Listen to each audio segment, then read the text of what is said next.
ಹೆಬ್ಬಳದು Shri Chakramata YouTube channel ವೀಕ್ಷಕರಿಗೆ ನನ್ನ ಹೃತ್ಪೂರ್ವಕ ನಮಸ್ಕಾರಗಳು. ಸುಭಾಷಿತ: ಮನುಷ್ಯನಂತೆ ವರ್ತಿಸಬೇಕೇ ಹೊರತು ಮೃಗದಂತೆ ವರ್ತಿಸುವುದನ್ನು ವರ್ತಿಸಬಾರದು. ವ್ಯಕ್ತಿತ್ವವನ್ನು ಹಾಳು ಮಾಡಿಕೊಳ್ಬಾರ್ದು. ಗೊತ್ತಾಯ್ತಾ? ಮನುಷ್ಯನಂತೆ ವರ್ತಿಸಬೇಕೇ ಹೊರತು ಮೃಗದಂತೆ ವರ್ತಿಸಿ ತನ್ನ ವ್ಯಕ್ತಿತ್ವವನ್ನು ಹಾಳು ಮಾಡ್ಕೊಳ್ಬಾರ್ದು. ಗೊತ್ತಾಯ್ತಾ? ಎಷ್ಟು ಚೆನ್ನಾಗಿದೆ ನೋಡಿ. ಇವತ್ತು ನಾವು ದಿನಪಂಚಾಂಗಕ್ಕಿಂತ ಮುಂಚೆ ಭಗವಾನ್ ಶ್ರೀಧರ ಬಗ್ಗೆ ತಿಳ್ಕೊಳ್ಳೋಣ. ಶ್ರೀ ಗೋಕರ್ಣ ಕ್ಷೇತ್ರದಲ್ಲಿ ಶಾಲಿವಾಹನ ಶಕೆ 1852 ಶ್ರೀ ಪ್ರಮೋದಿ ನಾಮ ಸಂವತ್ಸರ ಚೈತ್ರ ಬಹುಳದಲ್ಲಿ 1930 ಶ್ರೀ ಮಹಾಬಲೇಶ್ವರ ಅಷ್ಟಬಂಧ ಉತ್ಸವವು ಜರುಗಿತ್ತು. ಆ ಸಂದರ್ಭದಲ್ಲಿ ಲಿಂಗದ 2-3 ಬಾಣಿ ಪೀಠಗಳನ್ನು ತೆಗೆದು ಅಷ್ಟಬಂಧ ಮಾಡುವವರು ಹಾಗೂ ಇದು ಸಾಧಾರಣ 60-70 ವರ್ಷಗಳ ನಂತರ ಒಮ್ಮೆ ನಡೆಯುವುದಾಗಿತ್ತು. ಈ ನಿಮಿತ್ತ ಎತ್ತುಗಳಿಗಾಗಿ ಪರಸ್ಥಳಗಳಿಗೆ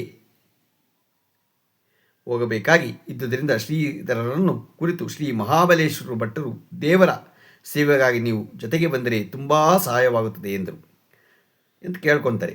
ದೇವರ ಸೇವೆಯಲ್ಲಿ ಆಸಕ್ತರಾಗಿದ್ದ ಶ್ರೀಧರರು ಅದಕ್ಕೆ ಸಮ್ಮತಿಸಿದರು.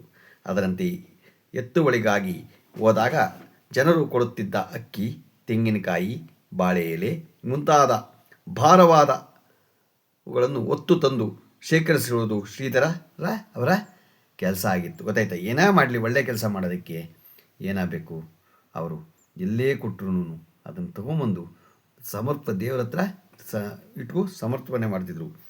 ಎತ್ತುಗಳಿಗಾಗಿ ಹೀಗೆ ಸಂಚರಿಸುತ್ತಿರುವಾಗ ಕೆಕ್ಕಾರು ಎಂಬ ಊರಿನಲ್ಲಿ ಆಧ್ಯಾತ್ಮಿಕ ಮನೋಭಾವವುಳ್ಳವರು ಮತ್ತು ಕವಿಗಳೂ ಆಗಿದ್ದ ಶ್ರೀ ಶಿವಭಟ್ಟರೆಂಬುವವರ ಪರಿಚಯ ಶ್ರೀಧರರಿಗೆ ಆಯಿತು. ಶ್ರೀಧರರ ನಿಲುವನ್ನು ಅರಿತ ಶಿವಭಟ್ಟರು ಶ್ರೀಧರರನ್ನು ಕುರಿತು ಆಧ್ಯಾತ್ಮದ 1-2 ಪ್ರಶ್ನೆಗಳನ್ನು ಕೇಳಿದರು. ಸಮರ್ಪಕ ಉತ್ತರವಿತ್ತ ಶ್ರೀಧರರ ಮೇಲೆ ಸಂಸ್ಕೃತದಲ್ಲಿ ಮನ್ಯೇ ಪರಬ್ರಹ್ಮ ಸುಶಾಂತ ಮೇಕಂ ಧನದ ಇಚ್ಛೆಯಿಲ್ಲ, ಕೀರ್ತಿಯ ಅಭಿಲಾಷೆಯಿಲ್ಲ, ವಿದ್ಯೆಯ ಗರ್ಭ ಅಭಿಮಾನವಿಲ್ಲ, ಆನಂದ ಘನವಾಗಿರುವ ಶಾಂತ ಪರಬ್ರಹ್ಮನನ್ನು ಮಾತ್ರ ಶ್ರೀಧರರು ಇಚ್ಛಿಸುವವರು ಎಂದು ಅರ್ಥ ಕೊಡುವ ಕೆಲವು ಶ್ಲೋಕಗಳನ್ನು ರಚಿಸಿದರು. ಈ ಸಾಧುಗಳಿಗೆ ಇಂತಹ ಭಾರವಾದವುಗಳನ್ನು ಹೊರುವ ಕೆಲಸಗಳನ್ನು ಕೊಡಬೇಡಿರಿ, ಇವರು ಮಹಾತ್ಮರು ಎಂದು ಅವರು ಮಹಾಬಲೇಶ್ವರ ಭಟ್ಟರಿಗೆ ಹೇಳಿದರು. ಶ್ರೀಧರರು ಮಾತ್ರ ತಮ್ಮ ಕಾಯಕವನ್ನು ಬಿಡಲಿಲ್ಲ. ಅಂದರೆ ಅವರು ಯಾರೇ ಏನೇ ಹೇಳಿದ್ರು ಅವ್ರ ಕೆಲಸ ಮಾಡೇ ಮಾಡೋರು. ಅದರಷ್ಟು ತಿಳಿದಿದ್ರು. ಈಗಲಾದರೆ ನಾನು ಮಾಡಬೇಕಾ, ನಾನೇನು, ನಂದು ಘನತೆ ಏನು, ನಾನೇನು ಓದಿದ್ದೀನಿ ಅನ್ನೋದೆಲ್ಲ ಬರುತ್ತೆ. ಅದಲ್ಲ, ಅವ್ರು ಏನೇ ಇದ್ರೂ ಅವನ್ನು ಇಟ್ಕೊಂಡಿದ್ರು. ಒಂದು ದಿನದ ಮಧ್ಯಾಹ್ನದ ಊಟದ ಸಮಯ ಮಹಾಬಲೇಶ್ವರ ಭಟ್ಟರು ಶ್ರೀಧರರನ್ನು ಕೇವಲ ಭಿಕ್ಷೆಯಿಂದಲೇ ಜೀವನ ನಡೆಸುತ್ತಿದ್ದ ಒಬ್ಬ ಅತಿ ಬಡವನ ಮನೆಗೆ ಕರೆದುಕೊಂಡು ಹೋದರು. ಸ್ನಾನಾದಿಗಳನ್ನು ಮುಗಿಸಿ ಊಟಕ್ಕೆ ಕುಳಿತು ಇಬ್ಬರಿಗೂ ಆ ಬಡ ದಂಪತಿಗಳು ಶ್ರದ್ಧಾಭಕ್ತಿಯಿಂದ ಉಣಬಡಿಸಿ ಉಪಚರಿಸಿದರು. ಪಾತ್ರೆ ಖಾಲಿಯಾದಂತೆ ಕಂಡುಬಂದಿತು. ಶ್ರೀಧರರು ಅಲ್ಲಿಂದ ಹೊರಟು ಬರುತ್ತಿರುವಾಗಲೇ ಮಹಾಬಲೇಶ್ವರ ಭಟ್ಟರೇ, ನೀವು ಹೀಗೇಕೆ ಮಾಡಿದಿರಿ? ನಮಗೆ ಊಟ ಹಾಕಿ. ಆ ದಂಪತಿಗಳು ಈ ದಿನದ ಉಪವಾಸವಿರಬೇಕಾಗಿ ಬಂತೋ ಏನೋ. ಪಕ್ಕದಲ್ಲೇ ಇದ್ದ ಶ್ರೀಮಂತರು ಮನೆಗೆ ಹೋಗಬಹುದಾಗಿತ್ತಲ್ಲವೇ ಅಂತ ಕೇಳ್ತಾರೆ.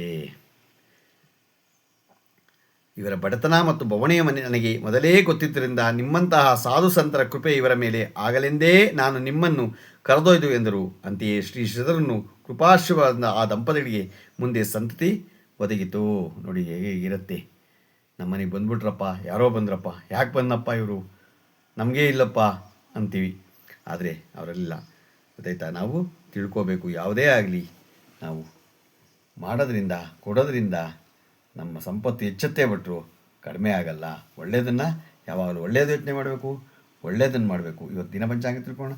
ದಿನಾಂಕ 23-3-2026 ಸೋಮವಾರ, ಶ್ರೀ ಪರಾಭವನಾಮ ಸಂವತ್ಸರ, ಉತ್ತರಾಯಣ, ಚೈತ್ರ ಮಾಸ, ವಸಂತ ಋತು, ಶುಕ್ಲಪಕ್ಷ, ತಿಥಿ ಪಂಚಮಿ, ರಾತ್ರಿ 9:38, ನಕ್ಷತ್ರ ಕೃತಿಕ, ರಾತ್ರಿ 1:21, ಮಳೆ ಉತ್ತರಾಭಾದ್ರ 2ನೇ ಪಾದ, ರಾಹುಕಾಲ 7:57 9:28, ಗುಳಿಕ ಕಾಲ 9:28 2:1, ಯಮಗಂಡ ಕಾಲ 10:59ರಿಂದ 12:30. ಇವತ್ತು ಯಾರು ಹುಟ್ಟುಹಬ್ಬ ಆಚರಣೆ ಮಾಡ್ಕೊತಿದ್ರು, ಮದುವೆಯಾದ ದಂಪತಿಗಳು ವಾರ್ಷಿಕೋತ್ಸವ ಆಚರಣೆ ಮಾಡ್ಕೊತಿರೋರಿಗೆ ನಮ್ಮ ಹೆಬ್ಬಳದೂರು ಶ್ರೀ ಚಕ್ರಮಾತಾ ಯೂಟ್ಯೂಬ್ ಚಾನಲ್ ಕಡೆಯಿಂದ ಶುಭ ಕಾಮನೆಗಳನ್ನು ತಿಳಿಸ್ತೀವಿ.